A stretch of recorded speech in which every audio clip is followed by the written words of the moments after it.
My name is Brittany Ladson. I am a third-year medical student at Michigan State University College of Osteopathic Medicine, and I'm studying in Lansing right now in Michigan, and I'm about to start my rotations. So both my parents have, they went to college, and they got their master's degrees as well. They both study in accounting and finance, which is very, very different from what I've been interested in and what I've been studying. They encouraged me definitely to go to college, but they never were super forceful about having to do a certain degree or having to go on after college to do anything.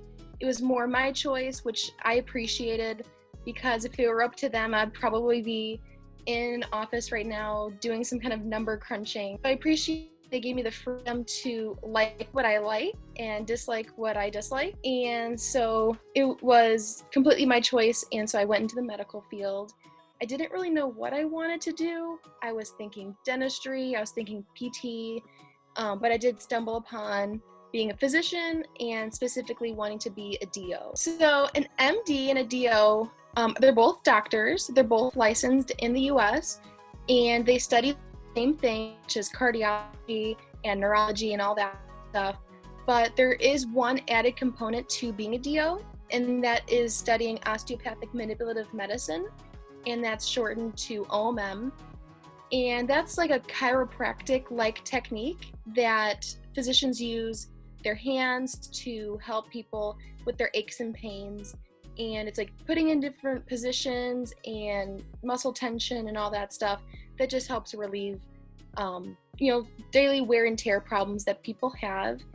And that's super important for me because I'm thinking about doing doctor's orders in South America.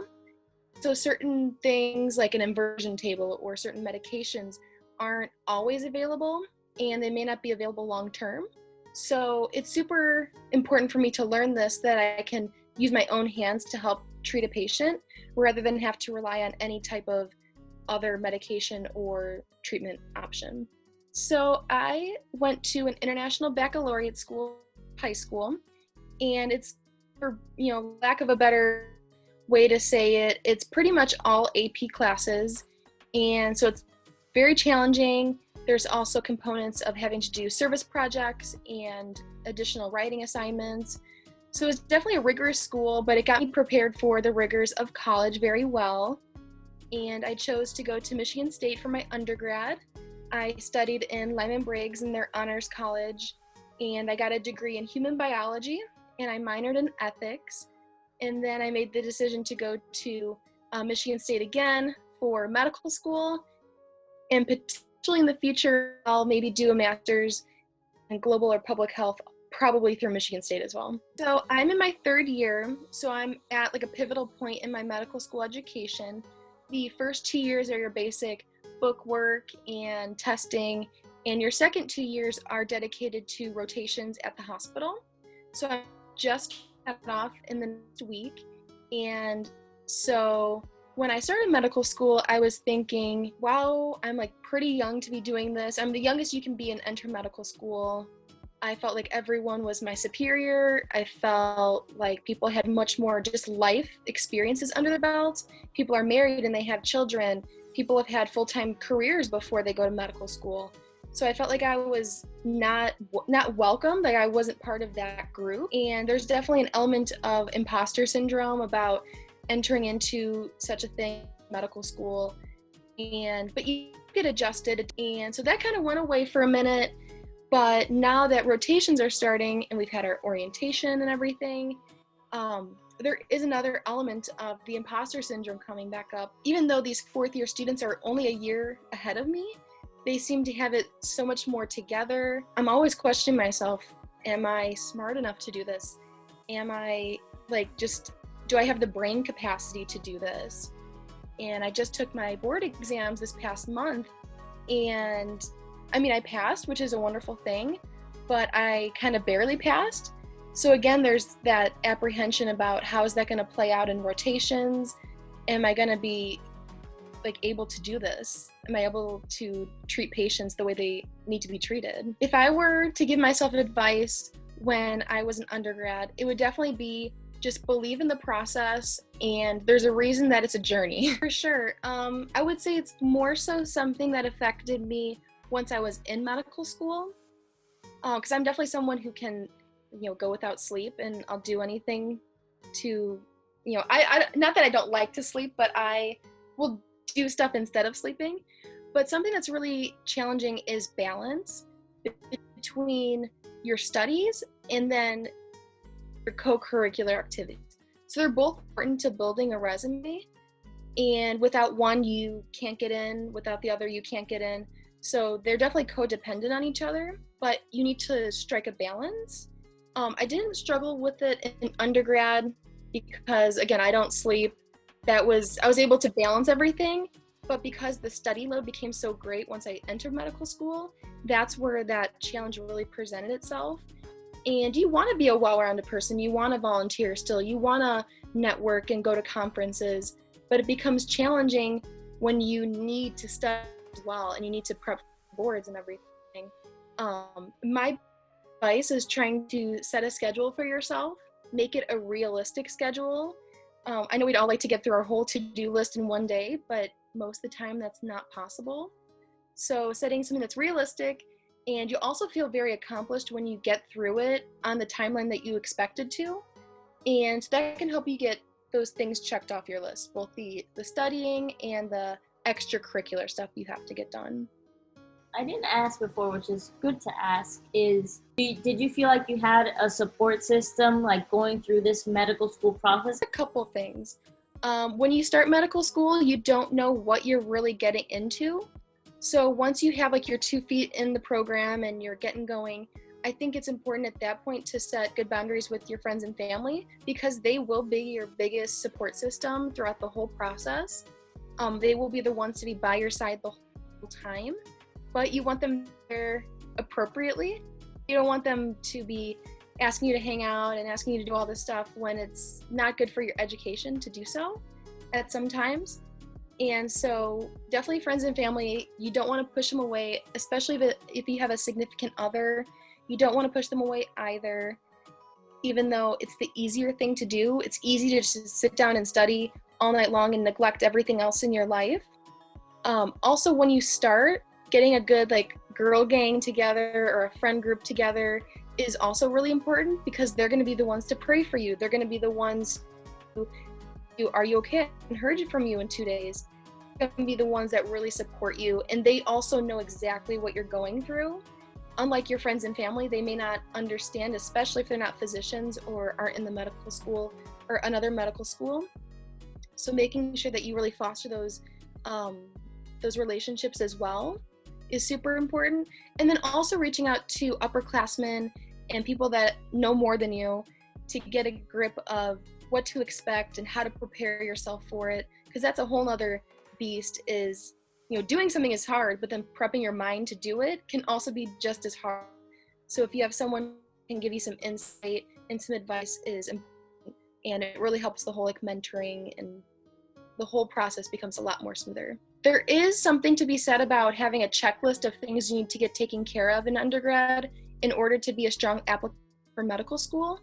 I think there is much more to be said about making sure that you're building up yourself as a person and having a strong character during the same time.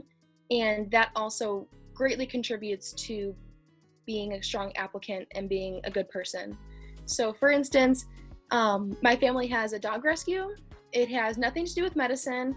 We just take care of the little dogs and cats and give vaccines and do puppy baths and all that fun stuff. And it really enriches me as a person, just being able to donate my time to something that's not medicine and meet new people in the community who want to adopt a dog, and really builds me emotionally. And that's super important, especially when you're trying to build up yourself academically. They both really matter, and being a well-rounded person will make you a better doctor in the long run. So you got to believe in the process. So I really enjoyed Peru, probably the most out of all my experiences internationally. So I think that's where I would like to be set up for Doctors Without Borders. I'm hoping to do emergency medicine as a residency, but we'll see what rotations bring. It's really a pivotal in my education that I can be studying OB/GYN, I can be studying infectious disease. There's so many options. And so we'll see if I stick with my intended residency choice at this point. But I definitely see myself either working in South America, or if that doesn't work out, I know there's, another plan for me. And I've been thinking about also going to the Texas-Mexico border and working with the immigrants there and the needs that are so needed in that area. Oh yeah, I love to hang out with dogs. That's one of my hobbies for sure. I am allergic to dogs, but that does not stop me from enjoying a few hours with them every other week at the adoption events. I also love to go swimming. I've had a pool in my backyard since pretty much I've been born, so I've just been thrown in the pool since birth. And I also really enjoy going on long walks in the evening, especially in the late summer and early fall time. It's just so beautiful outside, especially on the Michigan State campus with all the leaves falling. It's really one of a kind, and it's so beautiful. So I'll spend an hour to 2 hours just walking around with friends, talking, and it's very soothing. So I am definitely a Spartan. Wasn't always that way, but once I started school, you definitely get that passion for your school. So I'm definitely go green, go white. But the reason I chose Michigan State for medical school was for a couple reasons. One was because study abroad programs are offered. I think they have the #1 in the state and also the Midwest for their study abroad offers. And that was something important to me if I continued to want to do Doctors Without Borders. And then also the second really important part was the way they set up their curriculum. So there's 2 med schools at Michigan State, and they operate very differently. The MD school is very lax. Their students don't have exams, but they have one time during the semester they have to take a practice board exam. And throughout the rest of the semester, they kind of do what they need to do to learn and to, get experience with patients. That doesn't really foster the way I learn because I need deadlines. I can plan out 2 weeks better than I can plan out 6 months. So it wasn't quite for me. So the DO school definitely fostered my learning ways much better in that they have exams every 2 weeks and there's deadlines. And so that really was important to me, as well as they have in-person lecture. There's no flipped classrooms or hybrid stuff. I'm one that actually likes to take notes on paper, and I'm one of the few left, I'm sure. But that's really important to me, and it really helps my learning style.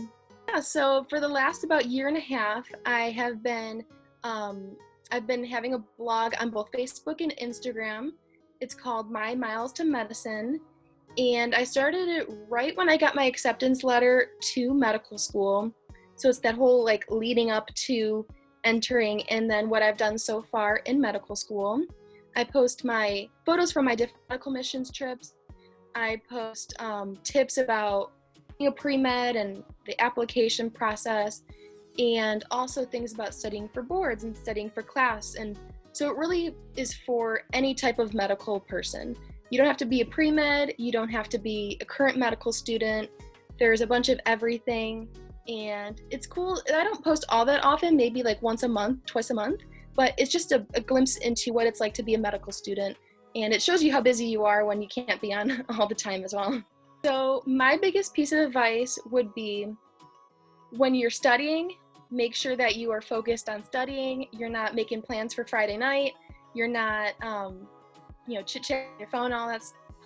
And also when you're at home, making sure that you're not either trying to do your email, trying to make to-do lists, trying to study, either that be physically, typing stuff out, or just in your mind going through your mental checklist. You really want to keep them separate because you'll end up burnt out and exhausted in the long run. And medical school is like a marathon. It's not like a jog. So you don't want to burn yourself out, especially in the beginning, because you still got a long way to go. So when you're at home, it's great because I go to school in a different city than I study in. So keep those two very separate. When I'm at school, there's nonsense. I'm getting things taken care of. And when I'm at home, it's all about friends and family and, nourishing myself in that way. So I've definitely developed the travel bug. Once you go once, you can't stop, truly. And so a few years ago, I went to Ecuador, and that really sparked my interest in traveling and medical missions work and just pretty much the Spanish culture in general. And so I've been on several trips subsequently. And for instance, I just got back from Peru last August, and we spent almost a month there. And it was a very sustainable project that we were working on. So we all fundraised $400 for each student just to buy medical supplies and equipment to bring to the people that we'd be treating. We left all the equipment and extra meds there. And we also provided a lot of training to the local physicians. For instance, we brought down iPads, and we were able to connect ultrasound technology to them. So we could ultrasound for gallstones and for kidney stones right on the spot, and relatively cheap, especially in comparison. And so we were able to provide the education and the supplies to make this a really sustainable project and continue to treat the patients when we're no longer there. So I've been taking Spanish classes for maybe 6 or 7 years now, just through school. But that really, when they talk about the cultural aspect to learning a language, that was something that really I expect and really sparked my interest in moving into this career path and these hobbies that I have. And so yeah, when I went to Ecuador, that really was the first introduction to that outside of the US. So outside of the Spanish class, outside of that education mold. And so the students that I went with, they were definitely more comparing to the US about what they have, what they don't have, how they do things. And when I travel, I am not trying to be a tourist. I'm trying to acclimate and trying to live how someone in that culture would live and really understand why and how. So that was my first push to continue to do it. And since then I've been to Peru and the Dominican and Mexico as well. And I definitely have plans to continue that with Doctors Without Borders, hopefully, fingers crossed, in the future. Thank you so much. I look forward to seeing it.